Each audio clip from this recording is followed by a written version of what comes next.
কোহলির জন্যই ট্রফি চায় বেঙ্গালুরু, বললেন অধিনায়ক। দলকে ফাইনালে তুলে মাত্র 4 ঘন্টা ঘুমিয়েছেন শ্রেয়স। ক্রিকেট জীবনের 18টা বছর বেঙ্গালুরুকে দিয়েছেন বিরাট কোহলি। এবার সময় এসেছে তাকে কিছু ফেরত দেওয়ার। আইপিএলের ফাইনালের আগে বললেন অধিনায়ক রজত পাতিদার, কোহলির জন্য যে তারা ট্রফি জিততে চান এটা স্পষ্ট করে দিয়েছেন তিনি। এদিকে পাঞ্জাবের অধিনায়ক শ্রেয়স আইয়ারের দাবি, দলকে ফাইনালে তুলে মাত্র 4 ঘন্টা ঘুমিয়েছেন তিনি।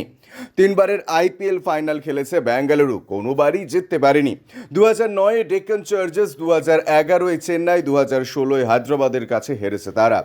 এই প্রথম এমন দলের বিরুদ্ধে তারা নামছে যারা দক্ষিণ ভারতের নয়। এদিন পাতিদার বলেন, কোহলির জন্যই ট্রফি চাই। এত বছর ধরে বেঙ্গালুরুকে অনেক কিছু দিয়েছে ও। আমরা ট্রফি জেতার জন্য নিজেদের সেরাটা দেব, ফাইনাল খেলবো এটা ভেবে মঙ্গলবার নামবো না, নিজেদের সেরা ক্রিকেটটাই উপহার দেব।